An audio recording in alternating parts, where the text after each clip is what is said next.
major, minor, no? And then you have the retainers. It's either direct, indirect, and of course you have the denture base. So the only difference, diba, between an upper and the lower is the form of the major connector. So kaya nga, alam mo, you know, no, kahit wala, even if you don't have a class, you know if it's upper or lower. Kasi what do we look at? We look at the major connector. Is it an upper or a lower? The rest of the component is basically the same. Diba? Pareho lang yan. No? So the only difference between the dentures, between your dental prosthesis, is the major connector. And this, you know this, no? Alam nyo naman yung, you know how to identify the components. And for the clasp, we have two parts ng clasp, no? Sabi ko nga, clasp has two arms. So whenever we design a clasp, usually, no, may team song ang clasp, di ba? Sabi ni clasp, I have two arms. The retentive and the reciprocal arm. Or the buccal and the lingual arm. Okay. And then you have your mandibular major connector. No? And usually, ang mandibular major connector, narrower than the upper. Kasi less yung tissue eh. Diba? Less yung, unlike sa upper, you have the palate. So you have more space to put the major connector. Unlike in the lower, limited yung space. Diba? So, and alam natin, we don't... Doc? Yes po. Doc? Yes, Excuse me po. Opo. Hindi po masyado pong naka-full yung yung presentation. So, slideshow ko na lang. Hindi nyo makita. Opo, Doc, meron po sa gilid na na screen nyo po ata. Din po. Okay. Salamat po. Okay, so better? Doc, may nakaharang din pong konti sa gilid. Sorry, Doc. Kasi, teka, subukan ko siyang i-closed.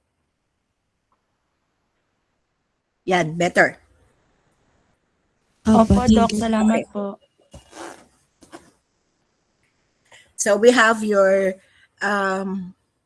major connector. Okay, no? So this is the major connector. So we have the different parts. Alam niyo naman siya, di ba? No? And then what is an indirect retainer? It's simply just a rest. Diba? Wala namang, what is the most common form of an indirect retainer? It's just a rest and attached by a minor connector to the major connector. So same as, what's a proximal plate? It is simply a minor connector. What's an approach arm?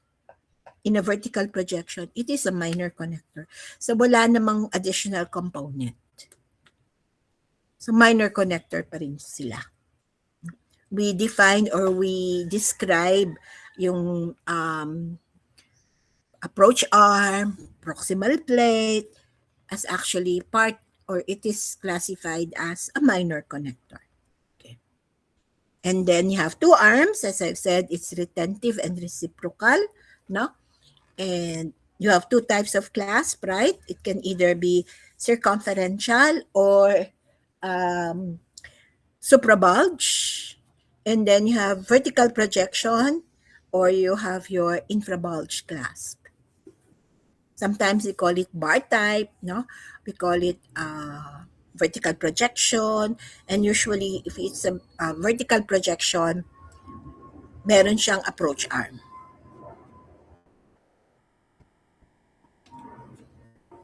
So how do you call it? Yung inyong, do you call it bar, clasp, or vertical projection? Or do you call it infrabulge? So it's basically the same, di ba? It refers to the same thing. And then for the mandibular major connector of mandibular partial denture, you have the same parts, no? The same components. Iba lang ang major connector. Alam niya naman yan. Okay, so as I've said, no, what is the major connector? This is the component that attaches the left and the right. And we please remember, no, especially when you design, kuminsan yun yung problem, di ba? Kapag nagmamadali, no? You forgot or you forget to put the minor connector. Please remember, everything has to be attached to the major connector. Diba? Sabi ko nga, ang major connector is like a house. You only have one house, but you have other components, and it's all attached to the house. No? So nakadikit yung pintuan, yung bintana. Diba? It's all attached to one house. Ganun din ang major connector. No? Everything has to be attached to the major connector. Minsan yun yung problema, di ba? I hope siguro hindi nyo na problema ngayon yan kasi you're what? You're 4th year? No? O 6th year? So, minsan nakakalimutan. Yes po, may question. Minsan nakakalimutan natin, di ba? Floating yung components, we forget to attach it to the major connector. So make sure, no? It's attached to the major connector. Especially for those who's going to take the board exams. Please, no? Don't be very careful on that. Kasi, kung ako ang examiner, no? Tapos ganun yung design mo, I won't think twice. Wala na akong iisipin na tama o mali ang design. The fact na hindi mo alam, floating yung component mo, that means hindi mo alam. You get me? So obvious the mali. I remember yung isang friend ko, no, one of my friends, no, she attended a seminar, o parang with the seminar or with the board examiners before. And yung that was the time na ang daming bumagsak ng RPD. So, and then the board examiner was explaining, showing cases na ganito, why is it, bakit ito bumagsak? No, ganyan. So they're showing the picture of those. No? And sabi ko nga dun sa friend ko, kahit even if I'm not a dentist, no, or I'm not teaching, alam kong mali. You get my point? And one of the mistakes, no, very obvious mistake that you can commit is kung wala kayong attachments. So make sure, no, lalo na ngayon, no, especially now na wala ng wax pattern, no, kuminsan kasi nahahabol sa wax pattern eh. Alam nyo, pag nag-wax pattern kayo, alam nyo kailangan yon. Pero sa design, sometimes madalas nakakalimutan yung minor connectors. Nakuha nyo ko. So just make sure everything is attached to the major connector. Okay? Okay. Now, so we have several requirements of a major connector. And the first, or the number one requirement of the major connector is it must be rigid. No? Rigid is the ability of the denture or the major connector not to flex or bend, especially during function. And why is it a requirement that the major connector be rigid? As I've said, I always compare the major connector's house. Kung hindi maganda, di ba? If the foundation of your house is not good, kahit maganda ang bintana mo, matibay ang pintuan mo, if your house will collapse, it will collapse. Same as the major connector. The other components becomes useless if the major connector is not rigid. And that is usually the problem for the lingual bar, di ba? If you're not careful, I make it a point na pag yung sa one piece, binibend ko yung major connector ko. If it's a lingual bar. Kasi ang problem, di ba, with the lingual bar is sometimes it's flexible. That's the main disadvantage ng lingual bar. Kasi it's so narrow, sometimes it's not constructed properly, so it becomes flexible. And if you can bend, gumagalaw siya, when you put pressure, you put forces, that's not a very good major connector. Has to be rigid. Diba patient, ayaw niya. Patient usually don't like na malapad, don't like na thick. Okay lang siya, diba? As long as you do not sacrifice rigidity. Why is the major connector required to be rigid? Because this is the ability of the major connector to be able to distribute forces throughout the entire prosthesis. You remember, there are 3 principles ng design, ng RPD design. Although maraming principles ng design, no, there are 3 major acceptable principles. One is called the broad stress distribution philosophy. That is what we follow. Why is the major connector has to be broad? How come it has to be rigid? Kasi we want the forces to be distributed. Ba't ka naglalagay ng indirect retainer? Bakit kailangan mo ng ganito? How come you have to put rest here, no? Or clasp there? Because we want to distribute the stress, di ba? To as much an area as possible. And in the case ng upper, no, the more the major connector covers the palate, the better. Kaya nga in terms of rigidity, no, pinakamaganda ang complete full palatal coverage. Kaya most of the time, di ba, yun ang requirement for class 1. Kasi in a class 1 cases, you don't have enough abutments for proper distribution. So how do we compensate? You cover more of the palate. Ang rule kasi in RPD is, if you have more teeth for abutment, cover less of the palate. But if you don't have enough teeth for abutment, cover more of the palate. You give the weight, you give the force to the tissue, the palate. And that can only be done if the major connector is rigid. Flexibility flexibility of the major connector allows forces to concentrate on one area.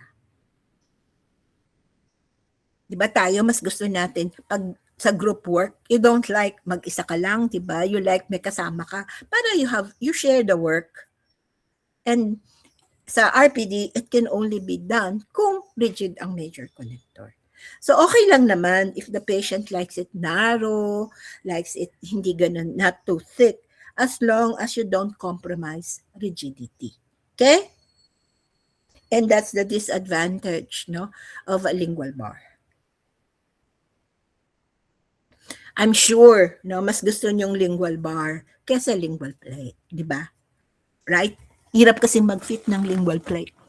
And kapag ang plate hindi nag-fit, hindi yan mag-fit. Very difficult, right? No. Okay. Another is requirement ng major connector is it must not impinge on the free gingival margin. Why?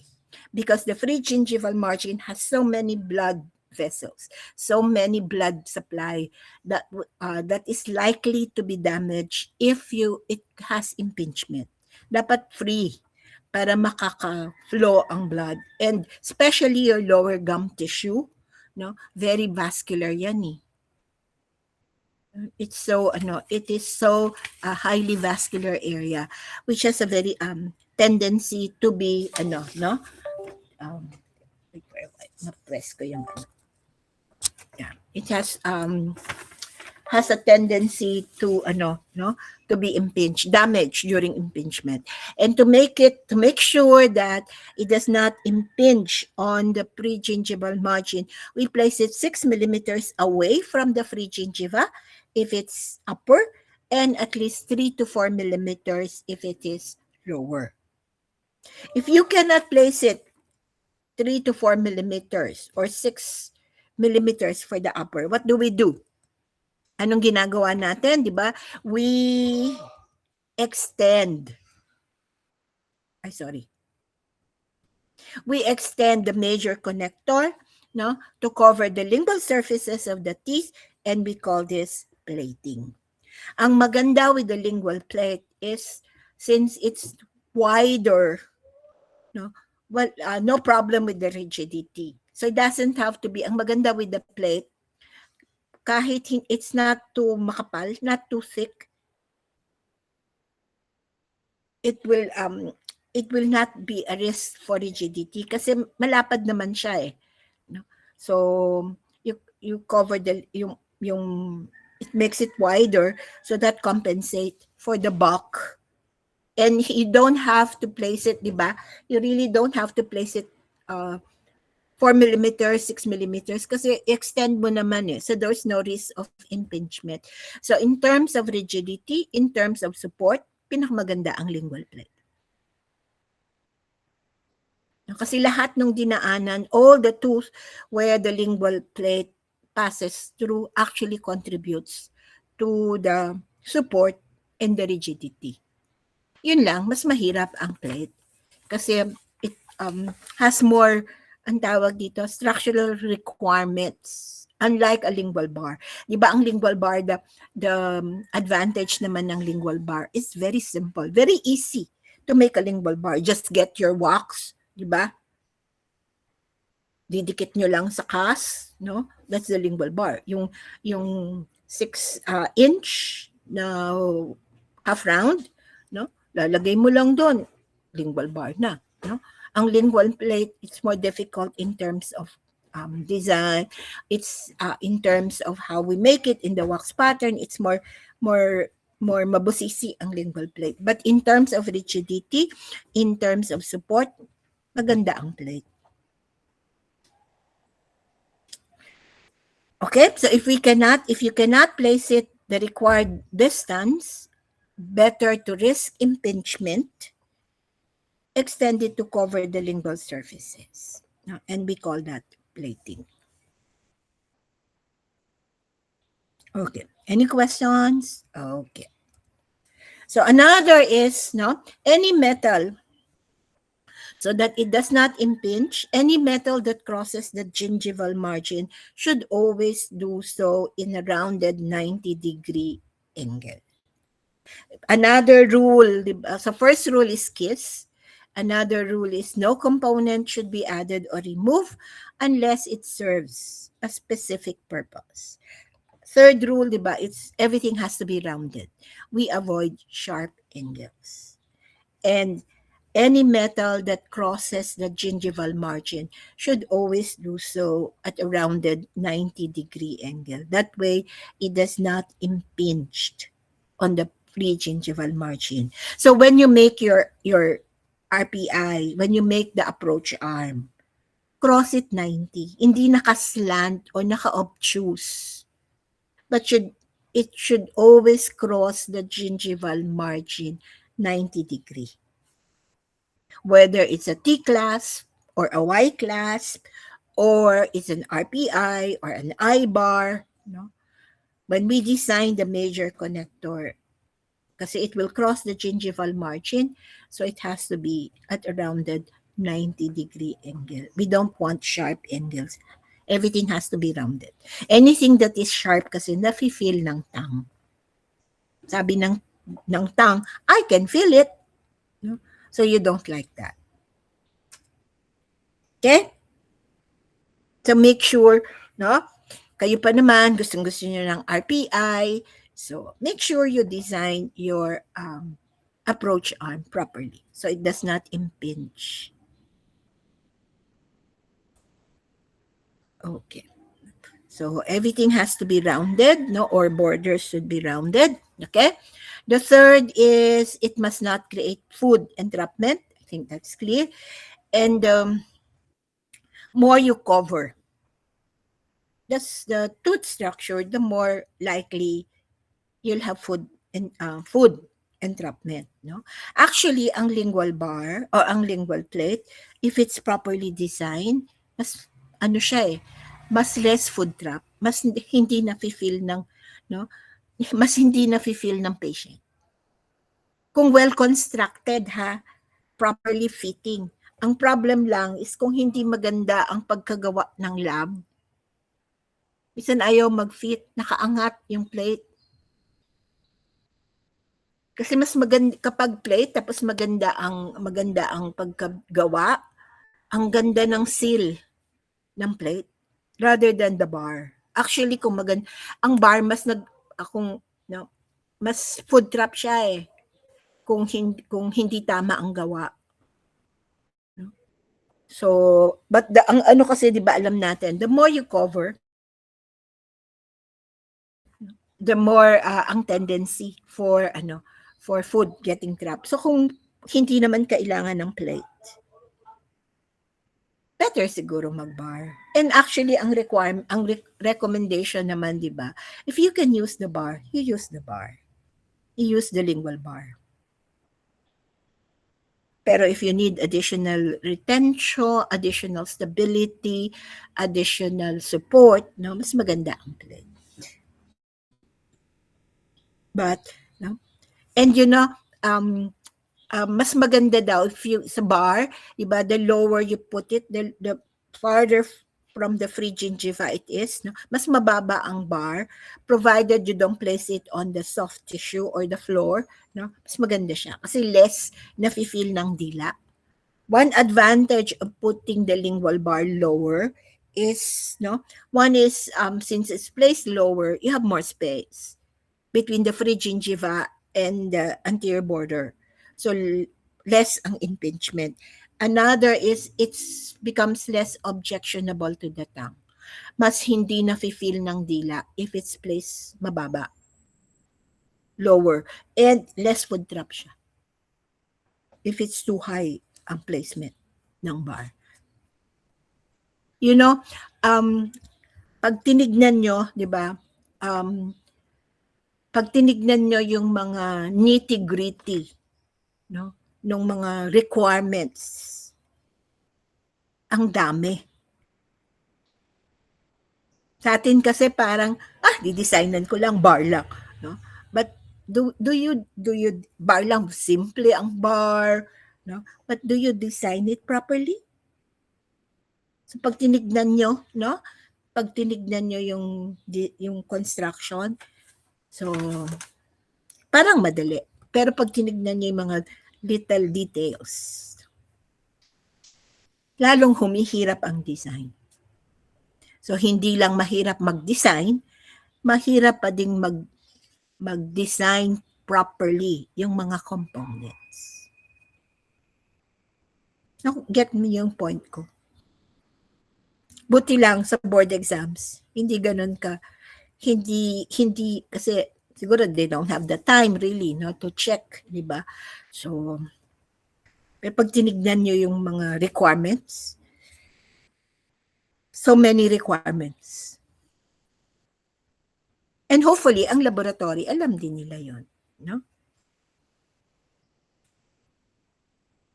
Okay. So, another is the last requirement, it should be designed for comfort. Siyempre, di ba? Dapat comfortable sa patient. You don't expect the patient to wear your denture if it's not comfort. And it is especially true kapag older ang patient. You know, the elderly the patient, hindi na sila concerned with aesthetics, di ba? They are more concerned with comfort, function and comfort. And to make sure that the patient finds the denture comfortable, so everything has to be rounded. As I've said, we avoid sharp angles, no? Another is, kaya nga we don't put the minor connector on the lingual, but we always use the embrasure in between the two teeth to put your minor connector. So, another rule in RPD, don't put a component on an already convex portion, but make use of valleys and embrasures to hide the bulk of the metal. That is why we don't put the minor connector sa lingual surface. We put it on the embrasure para even if the component is thick, nasa loob. The thickness is inside kasi you use the valleys and you use the embrasure, yung space, yung interdental space to hide the bulk of the metal. Makapal yung material, the component is thick, kasi alam naman natin, no? If it's too thin, it's likely to break. So how do we make it less feel ng dila, you hide the thickness of the metal. And one way of doing that, you use yung mga embrasures. Nandun yung metal. And the minor connector, di ba, it should always taper towards the tissue. Mali actually kung titignan nyo, pag ang mali yung hindi naman sa mali, yung the way we design the minor connector, we start from the rest going towards the major connector. Actually, pag tinignan nyo, minor connector extends from the major connector. Galing siya sa major connector, it goes up towards the tooth surface. Kaya pag tinignan nyo yung minor connector, ano siya, tawag dito, parang triangular. Wide siya towards the major connector. Extension siya dapat ng extension siya dapat ng major connector. From the major connector, it goes up into the tissue. And you always place it on the embrasure to hide the bulk of the metal. Another thing to consider is if you can avoid covering the rugae, don't cover the rugae. No? And you've seen dentures na if they cover the rugae, yung anterior portion of the palate, kasi nandyan yung rugae, no? And anong purpose ng rugae? This is for speech. The more you cover the rugae, the more it may interfere with the speech pattern. So dapat daw, yung tongue feels the rugae during speech. Yung irregularity in the anterior portion ng palate, So kaya tingnan niyo yung mga yung inyong mga one piece, Pag tinignan niyo siya yung sa loob, yung tissue side, di ba, hindi siya smooth. It follows the rugae. And even yung may mga yung magandang klaseng one piece, yung material, it follows the contour even in the outside, yung outside, yung labas ng denture, nakikita niyo naka-follow yung rugae area. Kasi kailangan yan ng dila. The tongue should feel that irregularity in the palate for proper speech.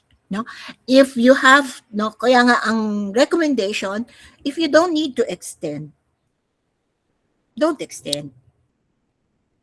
But if you really have to cover the rugae area, you always terminate the border of the major connector on a depression, not on an elevation. Palaging sa, tawag dito, ano bang depression? Yung malalim. Wag dun sa convex. Kasi kung convex, lalagay mo pa yung border mo, makapal na yun eh.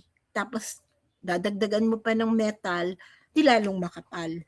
So, if you use yung depression, diba, ang rugae naman, kaya kung minsan nakikita nyo yung dentures nyo, hindi regular, hindi diretso yung anterior border ng major connector. Kasi it should follow the rugae. And ang anterior border should always end in the depression, not in an elevation. That is one way of making it comfortable so that the tongue does not feel the extra bulk of the material. Okay? Questions po? Hello? Are you still there? Hello po? Oh, okay. Baka ang ayoko lang nawala yung kasi hindi ko kayo makita. Anyways, so we have different types of major connector. So these are the different, basically the most common types of major connector, So we have the single posterior palatal bar. Pag sinabi mong bar, just like, di ba, we call it the lingual bar. Ang construction ng bar, it should be narrow, at least mga 4 millimeters lang siya, And then but it should be bulky. Kailangan medyo thick para hindi, so that it does not become flexible, And ang single posterior palatal bar, that is one disadvantage ng single posterior palatal bar, Kasi it has to be bulky to become rigid. Kitid na nga siya, So, and please remember, the rule is if you have more if you have more, tawag dito, ang ano dyan is the more you cover the palate, di ba? The more the major connector covers the palate, the better the support, the tissue support. If you have more teeth missing, then cover more of the palate. Give it more to the palate. Give it more to the tissue. But if you have more teeth present, then you can cover less of the palate. And di ba sabi nga natin, usually, no? What dictates the size of your major connector, di ba? It's the size of the edentulous area. The bigger or the longer your edentulous area, most of the time, the longer or the wider the major connector should be. Kasi everything has to be attached to the major connector. So, nagiging wide yung ating major connector. And the more ang contact, the more the major connector covers the palate, the better support you'll get. And that's the disadvantage of a single posterior palatal bar. Doesn't give you enough support, no? Tapos it has to be bulky, to be rigid, and most of the bulk is nasa gitna. So feel ng patient yung bulk ng metal. So the only recommended use ng single posterior palatal bar is a temporary denture, not a permanent one. So sa board exam, I remember may tanong doon most major connector that is not recommended. One is the single posterior palatal bar. Has so many disadvantages. No? A better alternative is the strap, which is the most versatile form of a major connector. No? Kasi pwede siya sa 2, pwede siya sa 3, class 2, class 3. Not really recommended for class 4. So not usually used for a class 4, and usually not recommended for a class 1 unless it becomes a wide strap sa class 1. Kasi nga ang premise is the more the palate covers, the more the major connector covers the palate, the better support. No? And in a class 1, you don't have enough tooth or you don't have enough teeth support. So get it from the tissue. So in terms of versatility, ang palatal strap is one of the most versatile. No? So pwede siya sa 2, pwede siya sa 3, not for 4, pwede na rin no, sa 1, provided it becomes a wide strap. Okay? So ito yung sinasabi nila, if you don't need to extend, don't extend. The more you cover the palate, the more likely it could change the speech pattern ng patient. Okay, another not recommended type of a major connector is the U-shape or the horseshoe, no? So, anong disadvantage, no, ng U-shape? It's very flexible, especially if it's not properly designed. Pero in terms of comfort, di ba, gustong-gusto ng patient, very comfortable to the patient. But the problem is it's very flexible. No? So, not recommended for distal extension. Please do not use the horseshoe kung complete, no, or in cases of class 1, the only excuse, no, the only recommendation for a U-shape is if it has a torus. Merong torus palatinus, which is amenable to other types of major connector. Wala kang choice. Not yung talagang you cannot avoid covering, or the only use, no, the only major connector that can probably avoid covering the torus is your horseshoe. But in terms of flexibility, no, hindi siya maganda. Kasi ang pag nagbabite ang patient in a horseshoe, nagkakaroon ng fishtail, no, bumubuka yung major connector. So hindi siya ganun ka-stable. Okay. Better alternative to the U-shape is the anteroposterior, which I know you like, di ba? You're very fond of the AP. So it can either be a bar or a strap depending on how you designed it, no? So sometimes we call it antero-posterior, we call it double palatal. So it can be a bar or a strap depending on how it is designed, no? And in terms of rigidity, no, ang advantage niya is very rigid type of a major connector, considering that you don't have a lot of metal. So if you want less coverage, but no problem with rigidity, antero-posterior ang maganda. Kasi yung design niya, no, makes it very rigid. Yung parang L, yung L design ng antero-posterior actually makes it very rigid. Very good for class 4, di ba? Kung may torus, no? And then usually recommended for class 4. Pwede na sa class 3, pwede rin sa class 2, but not usually recommended for a class 1. Why? Because as I've said, in a class 1, you don't have enough tooth support. And yun ang disadvantage ng antero-posterior. No? Since it doesn't cover more of the palate, in an antero-posterior type of major connector, you have to have very good abutments. Kasi wala kang tissue support too much. No?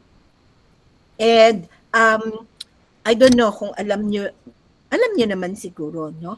Di ba, I see some antero-posterior, ang laki-laki ng butas sa gitna, sometimes ang liit, no? You know, structurally, may requirements yan eh. Where do you place the border of the ang tawag dito, the border of your lateral, di ba ang antero-posterior, anterior-posterior, and then it's connected by lateral straps, no? And yung lingual border ng strap towards the palate, may requirement yan eh. It should be placed at the junction between where the horizontal slope of your palate meets the vertical slope of your palate. Kaya nga yun yung sinasabi ko sa inyo. If you're going to follow everything, tayo lagay lang tayo ng lagay. Pero yung border na yon, meron siyang proper location. Okay? May mic na bukas. Hello? Paki-close yung microphone. Okay? So, maganda ang class, ang antero-posterior. Maganda rin ang antero-posterior kapag meron kang anterior and posterior missing. Kasi that lessens the coverage. Kaya lang ang antero-posterior, dapat maganda abutments. Because you don't have tooth support, no? Ang during our time, merong I remember pinatawag yung candidate ng board examiner. I don't think they do that anymore, no? Pero pinatawag yung isang candidate. Pina-explain sa kanya yung design.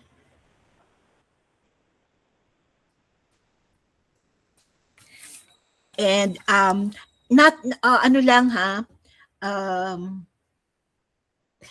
I don't know if it's true, pero based on the chismis, no, based on the marites, okay, kasi we have 2 board examiners, and I think both of them came from UP, if I'm not mistaken.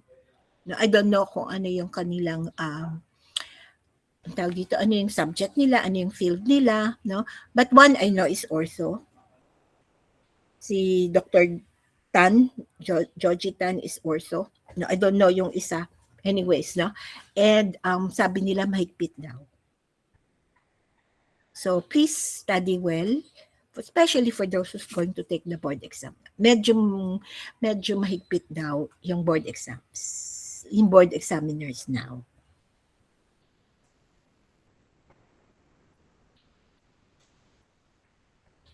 And usually pag bago ang examiner, bago ang questions, no? Kasi masipag pa yung gumawa ng ng exam. Tapos kumisan wala pa silang ready-made na exam, so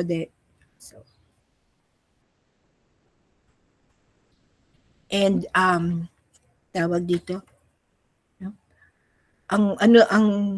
Both of the new examiner now are academe. Nagtuturo. Kaya mas you get my point. Kasi sinasabi nila mas mahigpit. Although I don't know, no? So first time nilang mag-e-exam. So yun lang yung mga chismis from other friends. Okay. So clear about the and maganda siya kapag may torus, di ba? Although sometimes, no? Sometimes kapag may torus, kahit mag-antero-posterior ka, minsan hindi pa rin talaga pwede. Natatamaan pa rin. No? Kaya walang choice. There's no choice but to use your what? You use your U-shape. Pero as much as possible, don't use the U-shape. Kaya nga pag may tanong, not recommended, tingnan nyo, no? One is the the U-shape, and the other is the single posterior palatal bar. Okay. And then just be careful when you design. Anyway, may practical exams naman kayo, no? So, yung iba kasi, isusulat nila na palatal strap, pero ang design nila parang U-shape. Nakaganon yung palette, no? So, be careful lang when you design. Okay? Questions po? Okay. And then, of course, you have the complete palate or the palatal plate or the full palatal coverage, no? And usually, when you say full palatal coverage, it covers the entire palate, 6 millimeters away from the gingival margin and terminating anterior to the vibrating line or to the A-line. No? So, yan yung coverage ng complete palate. As I've said, usually recommended for class 1. No, kasi in terms of support, in rigidity, ang maganda with the complete palate, since it's wider, it doesn't have to be too thick. It can be made thin, no, without suffering from flexibility. And since thinner siya, another advantage ng complete palate is that since it can be made thinner, it conforms, no, it better conforms to the tissue, the palette. Kasi di ba pag I don't know kung nagwa-wax pattern pa kayo, di ba? Kapag manipis yung wax that you put in, mas nagmo-mold kasi siya, di ba? Mas nagko-conform to the shape or the structure. Tsaka mas naduduplicate niya yung rugay. Kasi nga, mas manipis siya. So, that's the advantage ng complete palette. Okay? Usually recommended for class 1. Okay. Any question about the complete question about the major connector? So these are just maxillary structural requirements ng maxillary major connector. So some of this hindi naman natin ginagawa. It's done by the laboratory. So number 1, I think that's clear. Usually, we don't put relief. No, that's one difference between mandibular and maxillary, di ba? Sa maxillary, major connector, no relief. In prosthodontics, when you say you relief, you create a space in between the tissue and the component. So sa upper, we don't put relief. Dapat, what is the required is that the major connector contacts the palate as close as possible. Mas adapted siya to the palate, the better. So, walang space. We don't put space. Ang nilalagyan lang ng space is kung merong mga tissue which can be impinged, like torus, no? Or naglalagay tayo ng relief. Pero other than that, we don't put relief. Unlike mandibular, ang mandibular SOP, dapat may space. There should always be a distance or a space between the tissue and the major connector. And we call it relief, right? And in the upper, no need for relief. Although hindi naman natin to ginagawa. Laboratory ang gumagawa nito. Okay, no? Anterior border that extends onto the rugae area should follow the valleys. Clear na yan? No? Don't cover, don't end the anterior border of your major connector on an elevation. You always end it in a depression. Okay. So posterior component should either be, by the way, another name for AP, no? We call it also a closed horseshoe. In some books, they call it closed horseshoe. So, familiar tayo with the anteroposterior, double palatal. So, in some books, they call it closed horseshoe. So, it should either be half oval, no, which becomes it a strap or strap-like, and it should be at least 8 millimeters. And alam natin, no, you don't cover movable tissues. You always end your major connector on a hard tissue. Okay, no? Border should taper towards the soft tissue. So maganda pa rin na medyo naka-triangular. Wide towards the major connector, tapering as it goes towards the soft tissue. Okay, no? Both anterior and posterior border should cross the midline at a 90-degree angles. Ito yung sinasabi ko, yung lateral borders or the lateral borders of the connector, usually at the junction of the vertical and horizontal surfaces of the palate. You don't cross the anterior and the posterior borders of your major connector should not be diagonal. It should always cross it at a 90-degree angle. Ang reason for this, kasi any asymmetry, any hindi pantay in the design of the major connector, okay, would likely to be uncomfortable. Kasi dapat, di ba sabi nga, ang rule nga, it has to be symmetrical.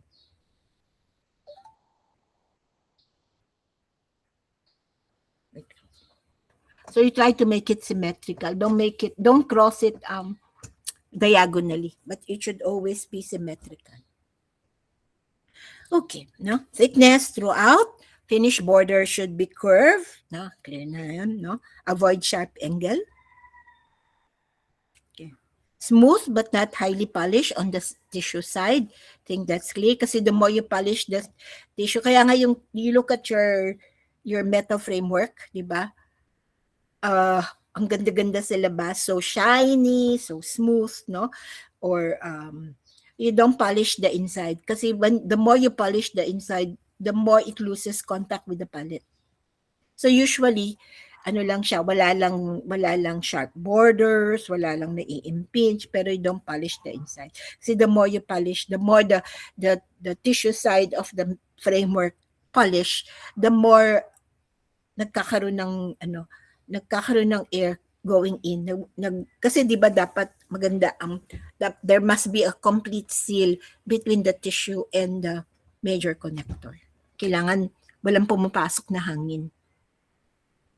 Dapat vacuum. Di ba?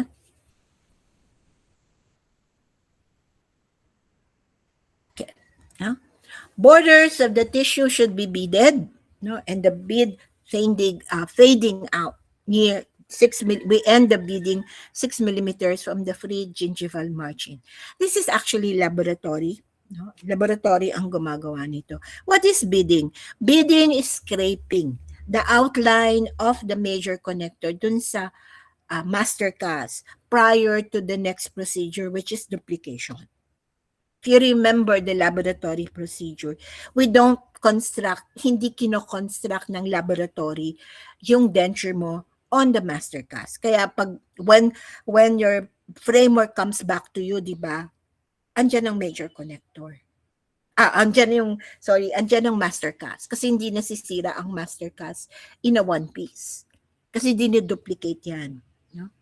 And prior to duplication, ini-scrape yung outline. And the scraping should not be more than 0.5 to 1 millimeters in length or in depth as well as in width. Makitid lang naman siya. Small excavator, ini-scrape yung outline ng major connector, and that is called beading, di ba?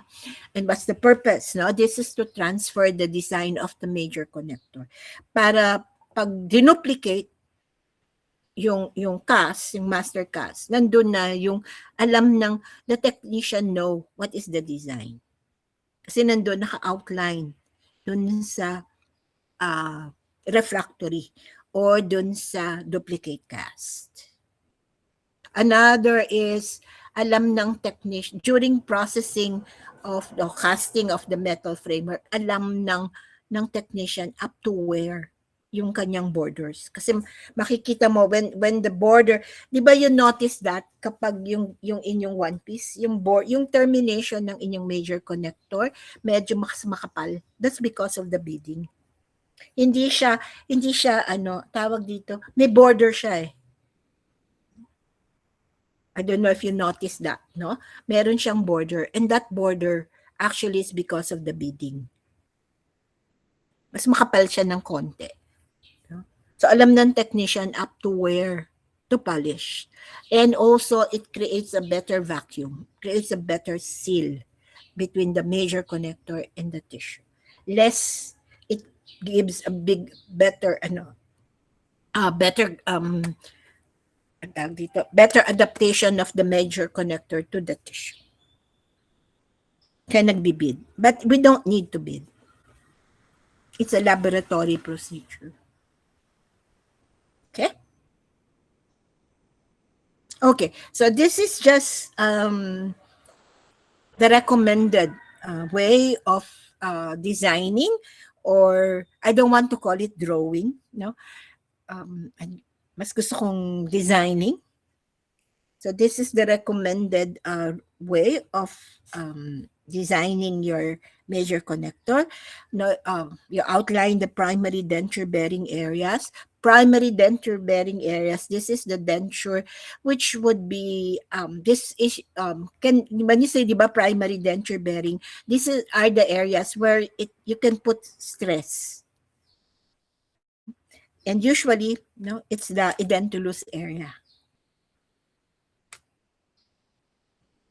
And then outline the non-denture bearing areas opposite, no? And usually this is 6 millimeters from the free gingival margin and anterior to the vibrating line.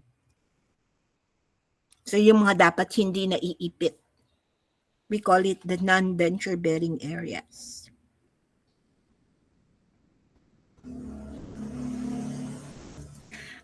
And then ito yung area where you're supposed to put your major connector.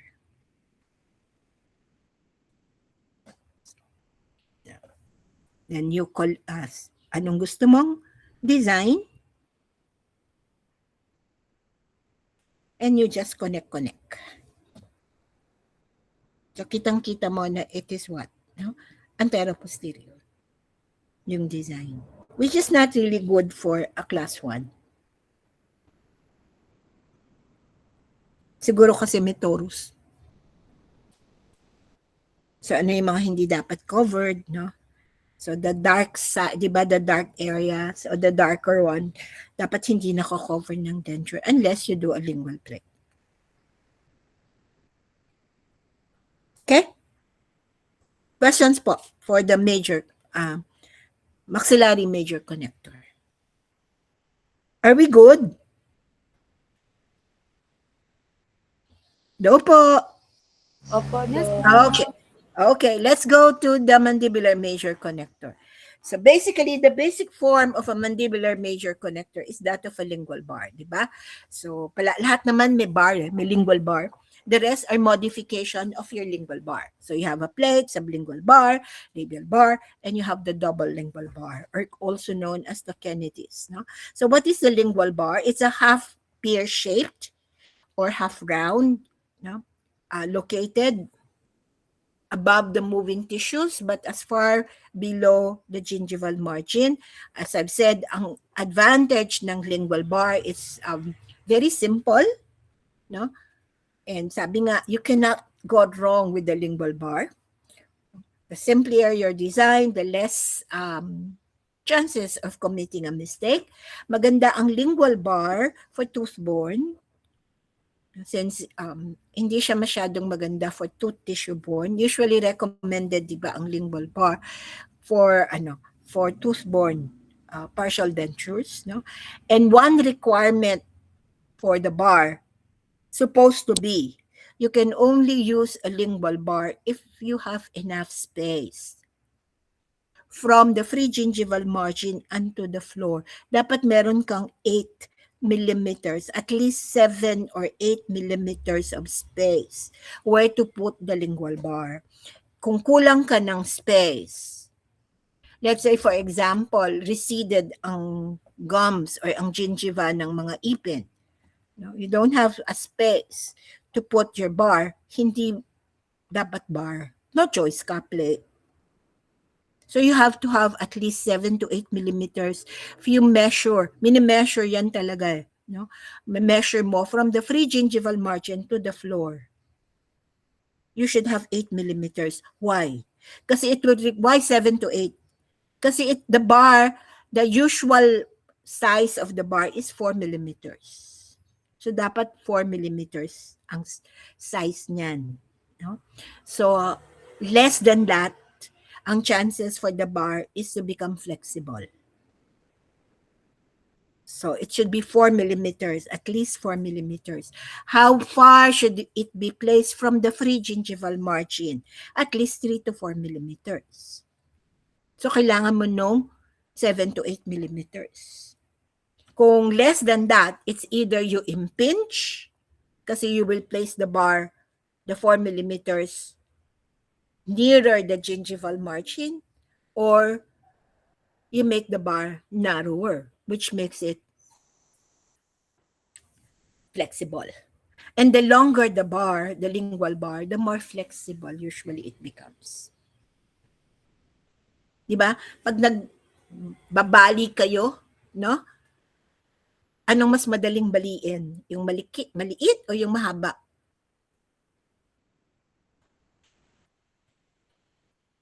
So kaya siguro sa no?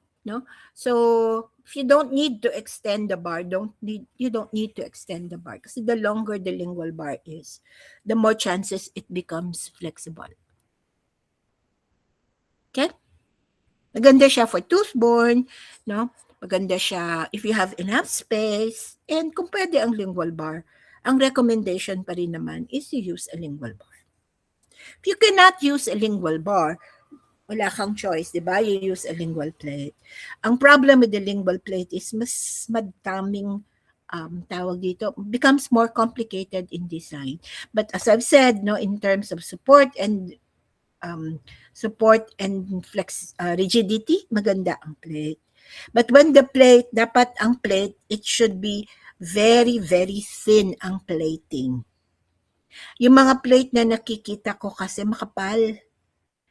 So, kaya ang tendency, if your plate is too thick, ang tendency niyan is umangat from the tissue. It does not really seal off, no, yung mga interdental, yung mga embrasures ng inyong anterior portion, no? Kasi makapal eh. And kung makapal siya, if it's thick, ang tendency is umangat, it moves away from the tissue that creates space. So it becomes more of a food trap. Papasok yung food. So dapat pag kinabit ang lingual plate, it should really seal off yung spaces. Dapat it should conform. Kaya nga dapat very thin siya para it really conforms to the tissue. And it should not be placed higher than the middle third, just above the cingulum. And I see some of your dati nung nagsi-CI pa ako, no? Ang usual nakikita ko, when you make your plate, yung baliktad, a plate should follow the contour. Should be from the contact point, follow the, no? Para siyang, ang tawag dito, concave, no? Should follow the it should follow the natural contour of the lingual surfaces of the anterior teeth. Kasi if it doesn't follow, sometimes you make it straight or sometimes baliktad, no? Ginagawa niyong parang lingual rest, no? Should be baliktad. And don't place it too high. But the only portion ng plate which is higher, it's yung contact point. It should still really off the contact point. Para hindi papasok yung food. It doesn't become a food trap. Okay? Questions po about the plate? So luckily, hindi na kayo nagwa-wax pattern, no?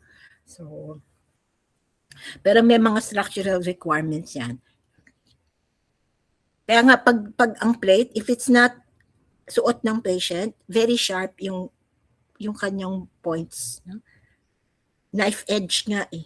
So it's very, lalo na yung portion that will seal off the contact points. No? It's very thick, very thin.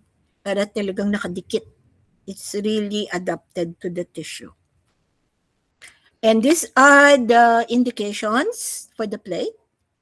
So if you don't have enough space, so when you look at your distance from the lingual gum tissue to the floor, you should have at least 8 millimeters of space, 7 to 8 millimeters. No? So in cases of you need splinting, kasi nga, as I've said kanina, all the teeth where your plate passes through helps in the support of the dentures. If you don't have enough support, maganda ang plate. If there is a tori, ang problem with tori or mandibular tori, usually multiple yan eh. No, very seldom, unlike sa torus, sa upper, usually one, di ba? In mandibular tori, kaya nga tori, hindi torus. Kasi usually it's multiple. And most of the time, yung torus, it's located where you are going to put the lingual bar.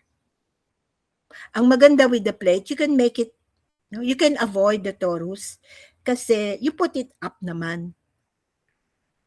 So hindi naman kailangang doon sa 8 mm, 4 millimeters, di ba? Pwede siyang, you can place it near the gingival margin kasi hindi mo naman i-impinge ang gingival margin kasi you extend the border to cover the lingual surfaces of the teeth.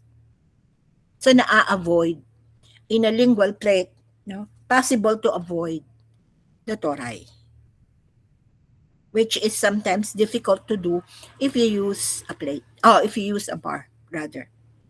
No? Another is usually recommended for class 1.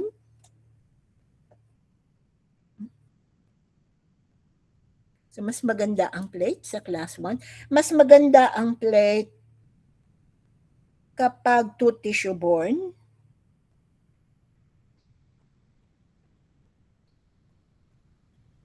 Wait lang ha. May message si Doc Cynthia.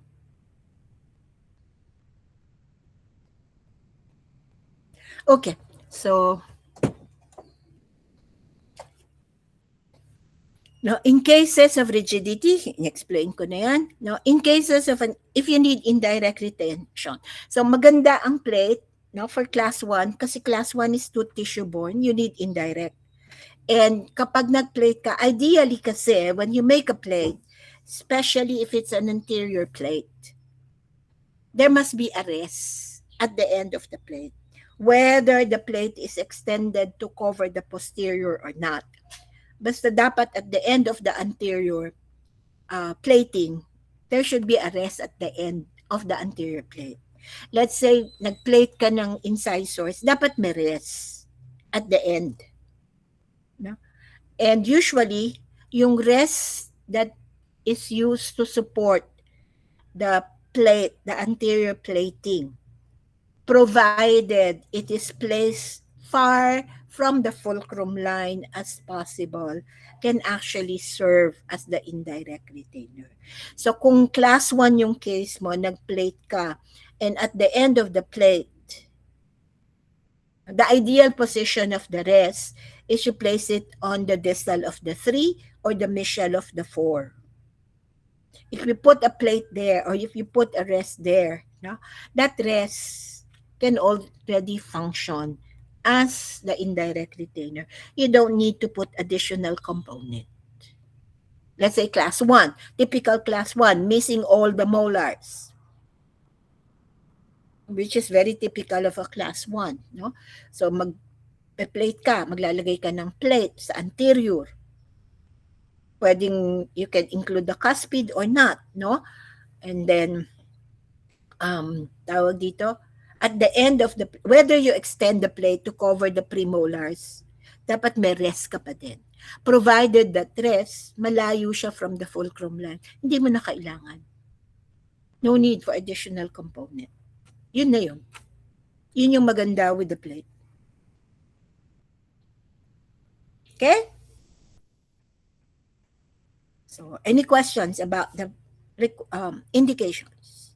If you cannot use the bar, you use the plate. And you have the sublingual, no? So, it's just like a lingual bar. But why is it called sub? Kasi it's placed lower. Mas mababa. Usually, sinasabi nila, this is good kapag may torus. Kasi nga, you cannot put a lingual bar dun sa usual position niya. Kasi that is where most of your torus is located. So, to avoid the torus, you place it lower. Parang submarine, di ba? Below. So, the basic form is still the same, no? It's just that it's positioned lower in the floor of the ano. That's why they call it sublingual bar. And then you have the labial bar. As the name says, it's a bar that is located on the labial. And the only excuse to use the labial bar is kapag merong torus na hindi talaga cannot accommodate any form of a lingual major connector. And then we have the Kennedy's bar or the double lingual bar. And sometimes it's called the lingual bar with continuous bar retainer. Ang recommendation nito is in cases wherein may mga large interdental spaces. You need a lingual plate, pero if you cover it with a lingual plate, kita aesthetically, no? So sometimes, di ba, especially after perio, no? You have nag-recede na yung gums or yung gingiva. So in between the teeth, no, below the contact point, you have large spaces. So if you use a plate, aesthetically, hindi maganda. So one option is to use a double lingual bar or a Kennedy's bar. Okay, no? So just to finish the major connector. So same, no?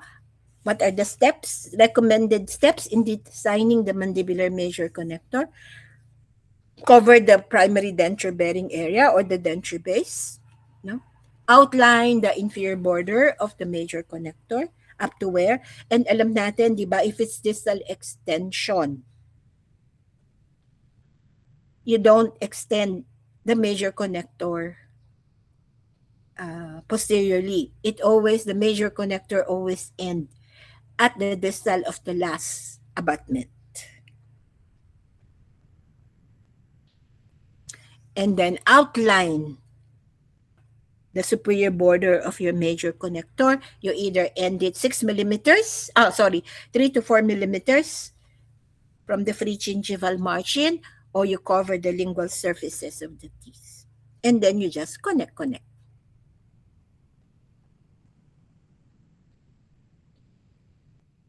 So ito yung sinasabi ko, no? Whether you extend the plate or not, there should be a rest. Ideally, the plate should be supported by a rest. And the ideal position, no, ang purpose niyan, it supports your anterior plate. Kasi yung shape ng incisors, di ba, nakaslant siya eh. If it's unsupported, chances are yung plate will move down and cause impingement of the tissue below. So to prevent that, they recommend to put a rest. And the ideal position of the rest is at the distal of the 3 or the mesial of the 4.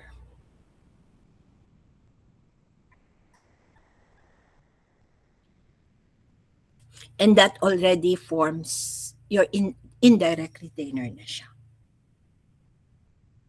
No need for additional component. Okay. Questions po about major connectors? Are we good? Anything that I need to explain? No po.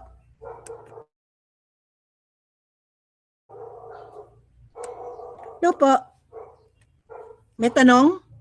Wala po. Wala po. Okay. So it's 10 o'clock. I'm sure you want to have a break. So let's take a break. 30 minutes, okay lang? No. So let's take a 30 minutes break. Huh? So it's 10 o'clock. So I'll see you back at 10:30. Yes po, Doc. Okay. So I'll see you at 10:30. Okay. Thank Sige, you take a po. break. Sige, take a break.